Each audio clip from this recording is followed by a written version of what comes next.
Salut à tous, Yazi sur Diavolo TV, j'espère que vous allez bien. On se retrouve pour la revue du chapitre 393 de Hunter x Hunter. Louigny! Nul! C'est quoi ce pétard mouillé là?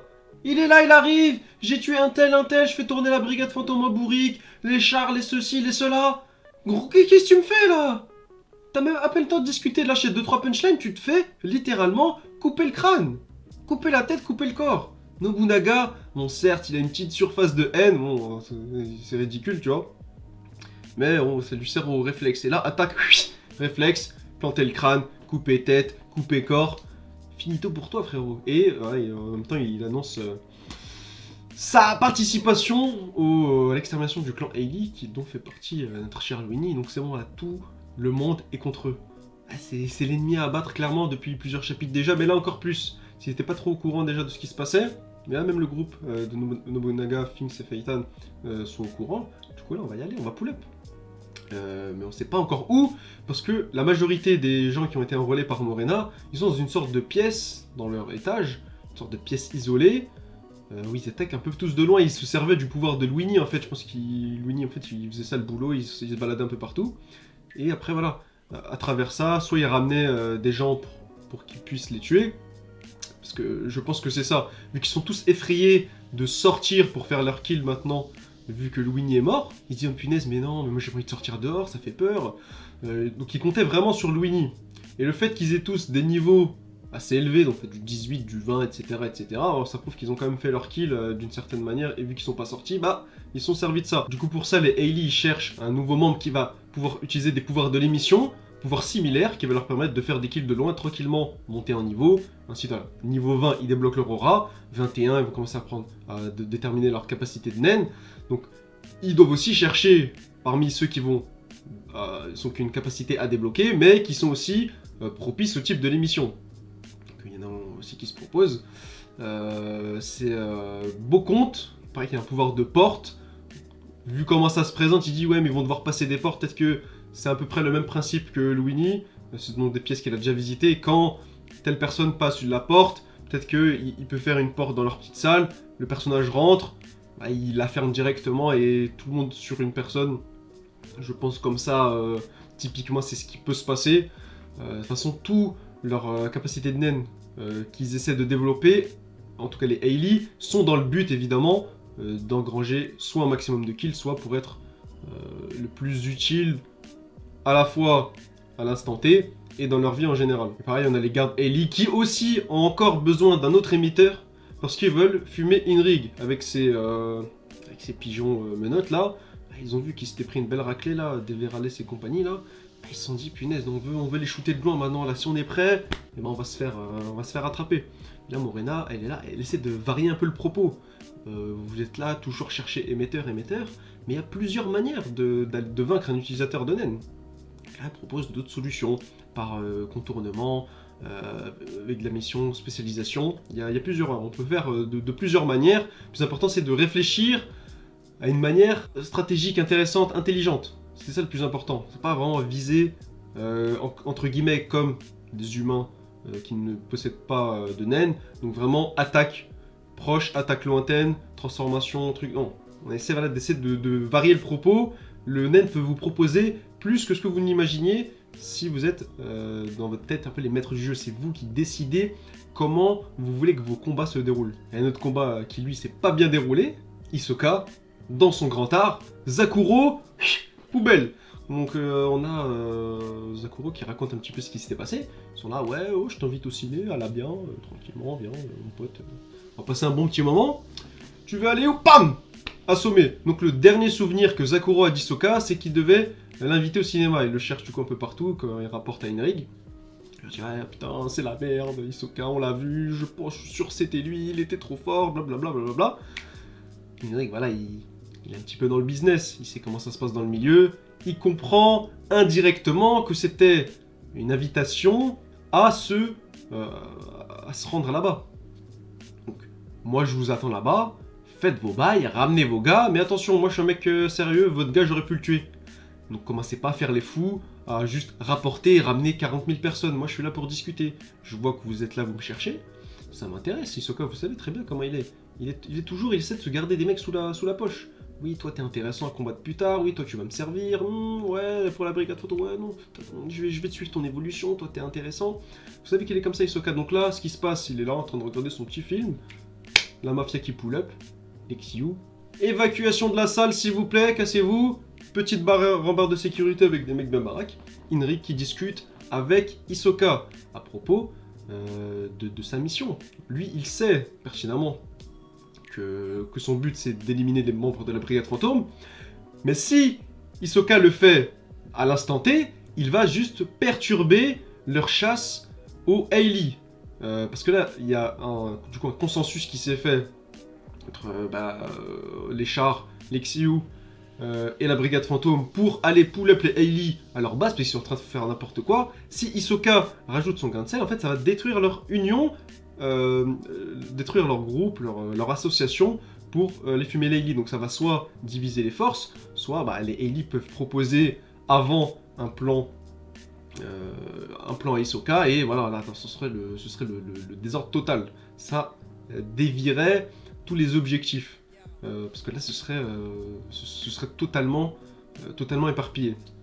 Du coup, pour ça, il lui propose, comme je dis, de dévier l'attention, retarder le combat, en fait, c'est ça. Il essaie de retarder leur affrontement, et en même temps, grâce à ça, il a un coup d'avance sur la brigade fantôme, donc il peut s'en servir pour leur but à l'instant T, qui est de fumer les Hailey, et delay l'information.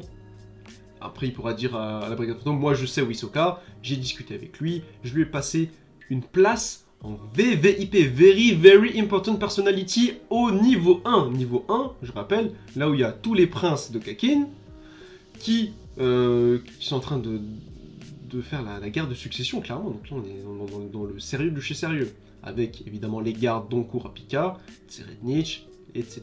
Je vous en passe, et des meilleurs. Et les VVIP, ils comptent à la fois des VVIP dont on n'a pas d'identité, mais aussi les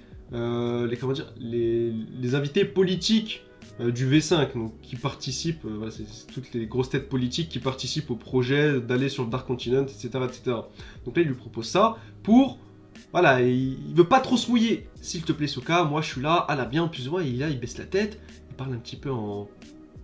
Comment dire, il parle dans sa tête, en fait, et j'ai l'impression qu'indirectement, il arrive à lui faire transmettre ses informations dans la tête d'Hisoka. Hisoka qui comprend assez aisément ses intentions, il lui fait, entre guillemets, mine qui va collaborer, mais attention, moi je veux bien. Ce que tu me proposes, c'est intéressant. Je sais un petit peu comment le bateau il se constitue. Je sais qu'en haut, c'est la merde. Il y a la garde succession, il y a des gros invités, il y a Kurapika, et même, pour lui, il est là, tu sais très bien, dans la quête d'aventure, à chaque fois, il se balade, il aime bien aller où le vent le porte. Donc là, il voit une proposition intéressante. Vu qu'il sait se débrouiller dans n'importe quel cas, il n'a pas besoin de spécialement prévoir un plan de secours, un plan de contre-attaque, au cas où, un plan au cas où il se ferait attaquer. Il est là en détente, totalement. Et là, il lui dit, mais attention, moi, la brigade fantôme attaque, on a un accord, je veux bien. La brigade attaque, moi, je me défends, je riposte. Donc bon, là c'est comme ça qu'on s'est quitté sur l'accord. Est-ce qu'il va bouger tout de suite ou non? Bon, ce serait mieux du coup vu leur accord. Mais s'il monte, featuring avec Kurapika oblige. Parce que c'est des gens qui se connaissent déjà un petit peu à travers Gon. Plus de ça, ils sont déjà battus, ils se connaissent mutuellement. Kurapika, si jamais il le reconnaît, peut-être quand même un peu lui parler de ce qu'il est en train de faire. Hisoka, Bungee Gum, il peut se déguiser. Bon, pas en tout le monde avec sa taille. Est-ce qu'il peut changer de taille? Je ne pense quand même pas. Mais il peut quand même prendre part à ça, et ce serait un allié de poids dans la traque à Tserednich. Donc là, il y a le lien entre les Hailey, Tserednich qui est avec Kurapika. On est dans quelque chose d'assez global. Hisoka peut dire, moi je vais même limite vous aider pour les Hailey, je veux une récompense, je veux la localisation de tel membre de la brigade fantôme, parce qu'il lui demande en plus Henrik, quel est ton membre préféré? Il est là, limite un peu sadique, c'est comme si... Il veut dire, ouais, ton membre là, tiens, limite, je vais le fumer en premier. Bon, c'est pas encore le cas, mais il y a un cercle entre les étages inférieurs et le niveau 1 qui va être fait entre la brigade fantôme et Hisoka. Kurapika, Tserednich qui fait le lien aussi avec les Hailey. Donc là, on a vraiment la boucle qui va être bouclé avec le montée d'Hisoka et la prise de contact, du coup, je pense avec Kurapika, Tseredit, etc., qui va comprendre que tout est lié, en fait. On est reparti sur les docks, Uken-I, sous-chef du clan Char, va parler au caporal, qui a le tuyau. Il s'est dit, oh là, attends, on m'a dit que qu'il y avait une dinguerie, là, mais si c'était un simple civil, pourquoi t'es là? Pourquoi t'es un haut gradé ici?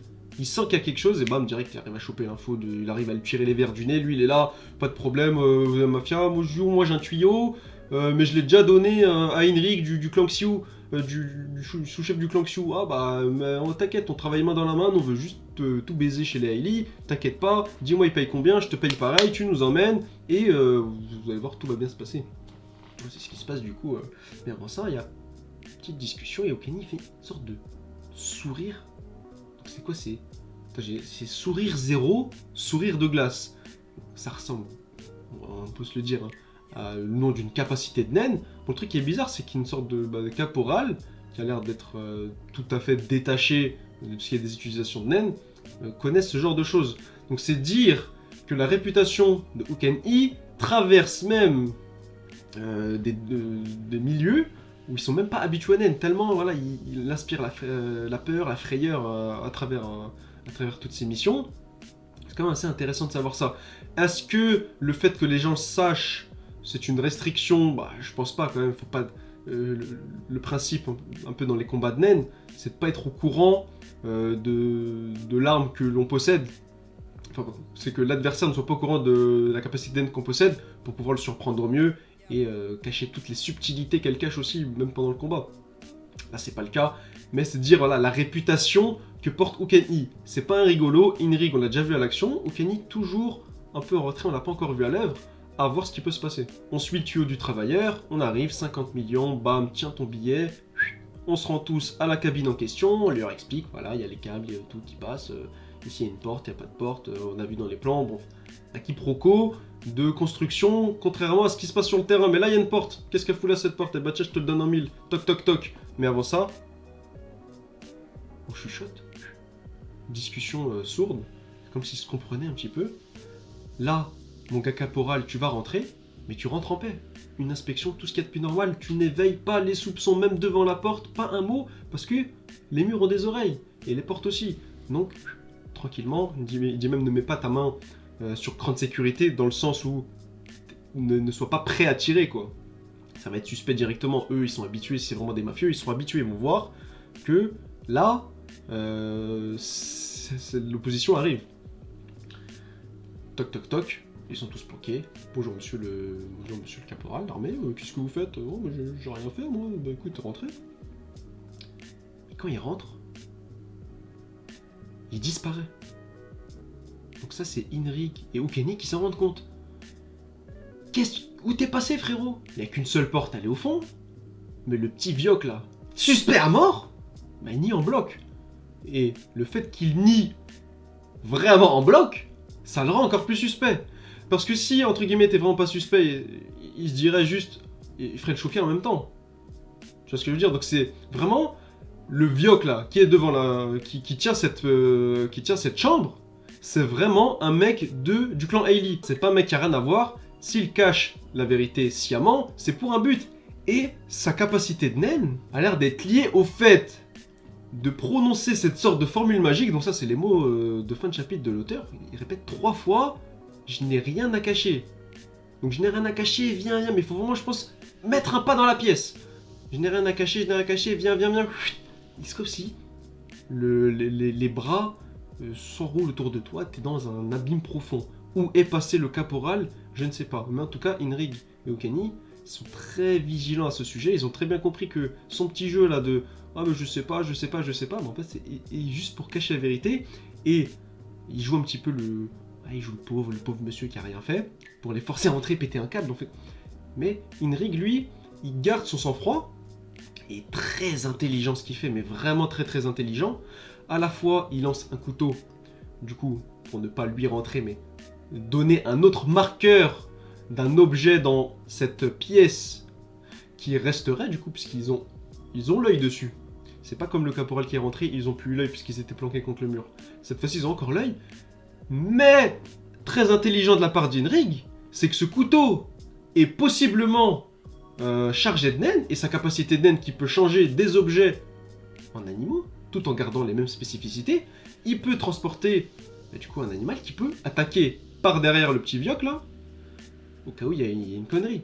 Et ça, c'est pas à prendre à la légère. C'est-à-dire qu'il le surveille de devant et par derrière. Au moindre geste brusque, suspect, il peut attaquer.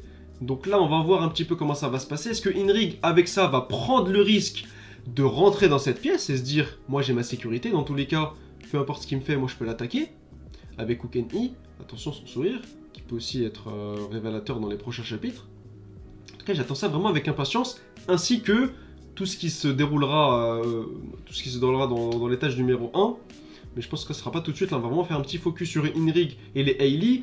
Tout d'abord déjouer un peu leur plan, et qui sait qui interviendra dans les prochains chapitres chez les Hailey pour commencer cet affrontement sanglant, qui sera évidemment très technique, rempli d'explications de naines qui vont nous faire saliver évidemment, parce que là ça va entrer dans une phase, c'est une semi-guerre froide.